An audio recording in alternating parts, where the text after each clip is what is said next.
I, 28F, have been engaged to Ron, 27M, for a year. We had known each other since our college days. We were friends but not very close. We started dating after our college days, and since then we have been together for 4 years. Last year, we got engaged. We held a small ceremony with close family and friends. My aunt was also invited. My aunt and her daughter, Lucia, 24F, have been living with my grandparents since her husband passed away a few years back. Ever since she attended my engagement, and was impressed by my ex's charm. She told everyone how handsome and rich he was. She couldn't stop praising him. It was unusual because she hadn't been so fond of me.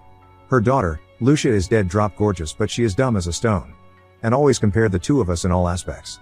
I was good at studies. Though she was 4 junior to me in academics, and would compare our report cards and remark how her daughter was better than me. The funny part was when she compared her 8th grade card with my 12th grade and declared her to be better than me. Joke's on her, Lucia couldn't pass high school. Ron and I were planning our wedding in October because I had to visit the UK for a summer program. Everything was fine between us when I left in June. We used to talk once a day because of the time difference. It was a 10-week program. 2 weeks into this, it started getting cold between us. I asked him what's the matter. He didn't say anything straight, just stalled at saying he was stressed due to work. I thought the distance had taken over our feelings. I didn't take it seriously because it was not a new relationship. I thought of sorting out the matter after going back. A week before my program ended, he ghosted me. Damn. It felt so childish to me. I mean, whatever the thing is, he could have confronted it, but he chose the easier way and vanished. There's something about me. Call it ego or whatever. I don't run behind people. I'm not that good of a person. No matter how much I get hurt, I don't put my guard down. His ghosting felt like a gut-wrenching, yet I didn't show up at his door. Yes, I was in my delusional world that he would come knocking at mine. He didn't. Instead, my aunt showed up at my door with a wedding invite. I got to know he was getting married to my cousin, Lucia. WTF. In the age of emails, she comes up with a printed copy of the invite. She wanted to witness my disappointment firsthand. That was one of the very few moments in my life where I was caught off guard. I was in shock. It was more of how could he fall for my cousin who barely can pay for her meals? But soon enough my aunt helped me with the answer. She goes, "I'm so sorry, sweetie. I can understand your pain, but what can we do when people fall out of love? Maybe he couldn't handle the distance. Don't be mad at your sister." Ron was the one who reached out to Lucia for a coffee because he had nothing else to do after work. You know how gorgeous my princess is, you can't blame Ron for falling for her. I looked at her with red teary eyes. You see, usually, I don't entertain my aunt and cut her off in between, but this time I was so shocked that I couldn't say a word. All I did was stare at her and take her mean, sugar-coated insults. She said, "Trust me, honey. I love you as much as I love Lucia." I yelled at her when she told me about Ron, but he came down at my place and politely confessed his profound love for Lucia. You know how humble and sweet a man he is. My heart instantly melted for him when he went down on his knees and asked for Lucia's hand for me like an old school gentleman. Tears rolled down my cheeks as I imagined Ron doing everything she described. She tried to hug me, but I blocked her. I wiped my tears and stood up saying I had something to attend, so please leave. She was like, "If you're intending to contact Ron, don't do that. He has blocked you." I made him do so. "It doesn't look good that my son-in-law contacts his ex, you know," I said. "Fuck you and your son-in-law. I've got a lot to do in life than poaching others' man." She stood up and said, "Don't be disheartened, my baby. I can understand if it would be tough for you to get another man at this age and with these looks, but don't worry, there are plenty of divorced men looking out for a second love in life. I'm sure you'll find one such good man." I yelled, "Get out." I badly regret losing my composure and giving her the satisfaction of watching my vulnerability. But that's okay. We all have weak moments in life where we just can't hold ourselves together. This news was way more painful than the ghosting thing. I'm not saying it would have been easy if he cheated with any other woman, but it would be a lot better than this. I would have cut him off and be rest assured to never meet him again, but now who knows? My aunt can show up anytime to rub her daughter's prize on my face. Everyone in the friends and family knew about me and Ron. Now I feel stupid for having a pompous engagement. Now that he's getting married to Lucia, the story is evident to everyone as to what has happened in the background. My aunt has been weaving a different story, that Ron found solace in Lucia because I was too headstrong and egoistic and I prioritized my career over him. She told everyone that Ron didn't want me to go to the UK for the summer program, yet I went there and stopped talking to him. She went as far as saying that Ron suspected me of hooking up in the UK. He heard some guy's voice from the background whenever he called me and stuff. I've never been in touch with most of my relatives after moving out from home. Even as a teenager, I was distant from them because I didn't like their small talk. Hence it was easier for my aunt to sell off her lies. It feels so terrible. I know all those golden lines that it happened for the best. I got rid of the cheater. There's light at the end of the tunnel, but you know what, when you're in the middle of the dark phase, it's just impossible to sail through it even though you know everything is gonna be okay in a while. Update 1. Hello, and thanks for cheering me up in my original post. I've been intending to update this for a long time. I was like, the day I don't feel anything for my ex, I'm gonna make an update, and here we are today. I got better, and there's a cherry on the cake. Wait for that. That phase was really dark and long. Not that I didn't go through a breakup before, but this was horrible because he was my fiancé. My mom dropped by for a week, and it kinda helped me have her by my side. However, I felt sick to my guts the moment she left. I was with Ron for so many years that every place brought back his memories. Enough reason for me to leave the city. I applied for jobs in the UK and got a very promising one in Leeds. Nothing like it. I packed my bags and left. Pro tip from me: if anyone is struggling to move on from a broken past, nothing heals better and faster than a change in scenery. Yes, only if your situation. I understand not everyone has this leverage to move out from their base. See, if you could. Anyways, moving to Leeds felt like I was reborn. I was amazed at how quickly I moved on. It took a better turn a few days ago when my mom called and asked me if Ron was unemployed. I said, yes he was. I mean, not unemployed, but he left his job a year ago to pursue his passion for writing. There's an interesting thing. Ron wanted to be a writer, and he was writing stuff here and there but was not getting anywhere amidst his full-time job. So, I stepped up to help him build a career around writing. We had his agreement that I would work full-time while he would set up a ground of entrepreneurship, and eventually, I would leave my job and we both would work to set up our own enterprise. Sounds fascinating, right? Yes, but he fucked up. Mom laughed so hard when I told her these details. She said that aunt came to her the other day and screamed, "Why didn't you tell me that Ron is a bum?" Mom was confused because the last she knew he was working and quite well off. Mom said she had no idea about this. Aunt told Mom that Ron was insisting Lucia take up a crash course which would land her a better paying job so that she could bear the household expenses for both of them. He wanted to execute that plan with Lucia. Little did he know that my aunt got him married to Lucia so that they both could live off his income. Well, jokes on both of them. The last I remember, Lucia worked part-time as a receptionist in a restaurant taking table reservations. Not sure if they both would be able to live off a receptionist's income. I might be sounding mean to look down upon Lucia for her profession. Well, I'm not, or maybe I am. I don't care. I wish I could see the disappointment and anguish on my aunt's face when Ron's truth came out. There is one more layer to this. Aunt was a mistress to Lucia's dad, and when he died his legal wife kicked them out of the house. That's why Aunt was living with my grandparents. They are feeding on the pension money of my grandparents, and sometimes my dad and my uncle help them out financially. Lucia has always been a dimwit kid. She doesn't like to work. Neither she is capable of. She failed twice in high school and ultimately dropped out. That receptionist job she got was also because of my uncle. He referred her to his friend's restaurant. Nowadays, even a receptionist job needs a high school diploma. If you think karma is served, not yet. After I was done sulking, it was time for action. When he was still at his job, we together bought a trust fund that we intended to use later for our business. I had all the access to that trust fund because I managed our finances. I was putting money in that every month. I would say 20% of the money in that trust fund was his.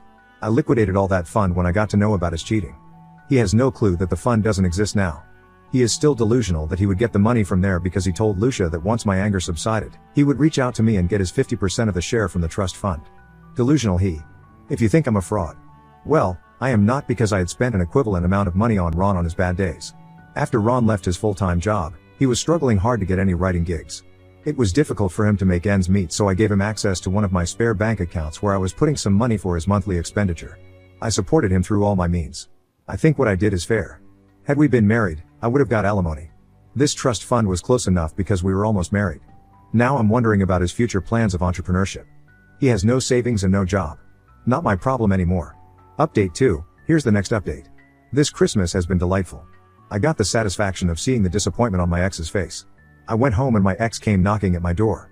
He was here asking for his trust fund money, and that too he demanded 50% of it. I said, which money? He said he had put his savings in the trust fund which we intended to use for our business. I said, oh, that trust fund. I liquidated it. He flipped out. How could you do that? We had kept that money aside for our business. Now, what are we going to do about it? I said, excuse me, there is no we here. You are my brother-in-law, and the person you should be calling we is right across the street. He took a deep breath and said, look, I know I have hurt you and you have all the right to be mad at me, but I need that trust fund money. I don't have a job. The client for whom I was writing has offboarded me. I'm hunting for another client. Lucia doesn't earn enough for both of us. I haven't paid the rent for the last 2 months, and if I default for one more month, the owner has threatened to lock me out. Please understand my situation. Why the hell should I understand your cheating ass? Remember what you did to me. He said his cheating doesn't give me the right to whisk away his money. I screamed, your money?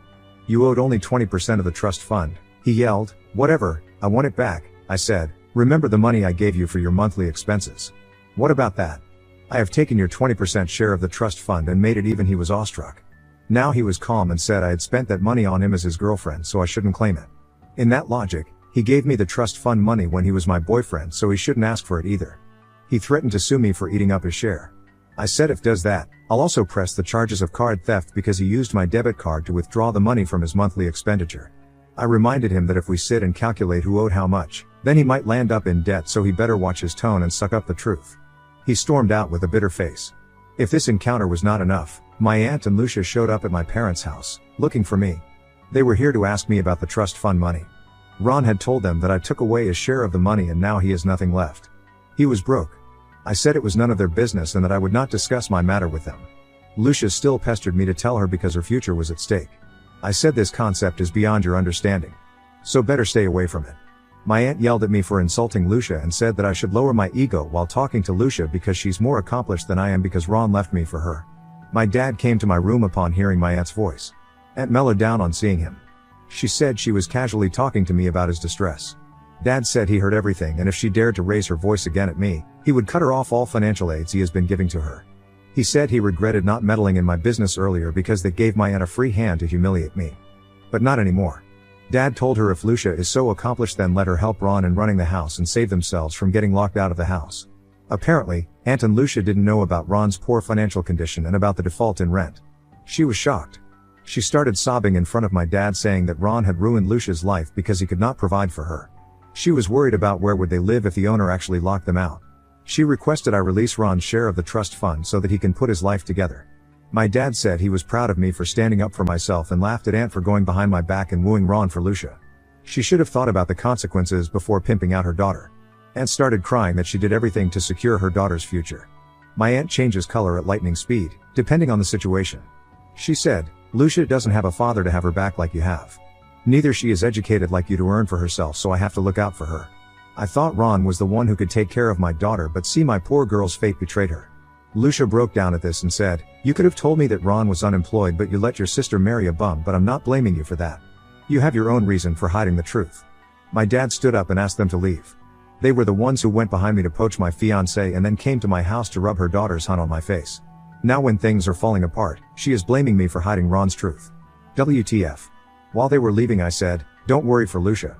There are plenty of sugar daddies out there waiting to shower love on girls like Lucia. I'm sure you both can find many. That was very mean of me to say this. Told you I am not that good of a person. BTW, she was the one who started this humiliation when she came to rub her daughter's wedding invite on my face. I don't know what happened after that. I wished I recorded her when she was calling Ron a bum. He deserved to know what his mill and wife thinks of him.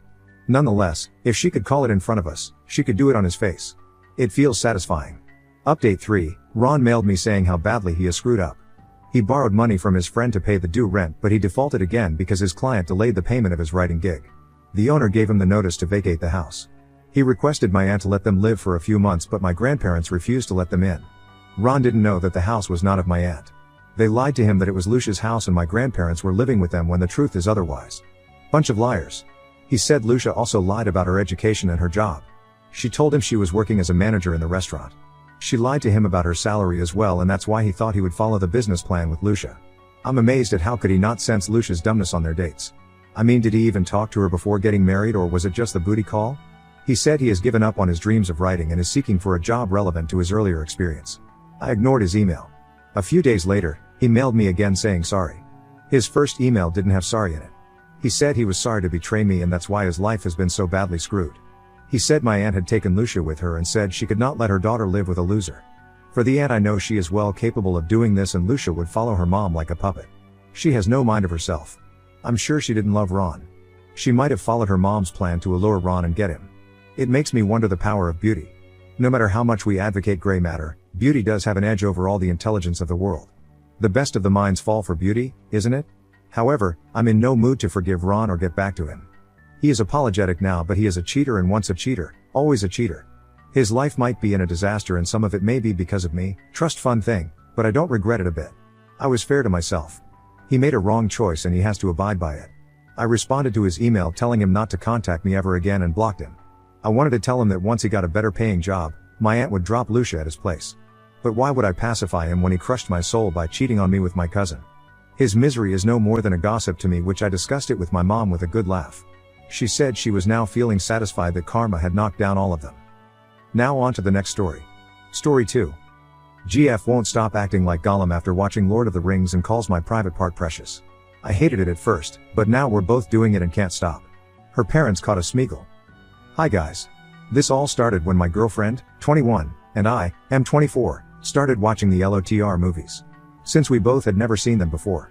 We have seen the first and second now. She started crawling around the house like Smeagol and Gollum since we watched the second movie. It started as a joke, but she doesn't stop. She keeps grabbing at my clothes like Gollum does in the movies. Sometimes even grabbing my crotch and calling it my precious. It makes me feel super uncomfortable and I don't know what to do.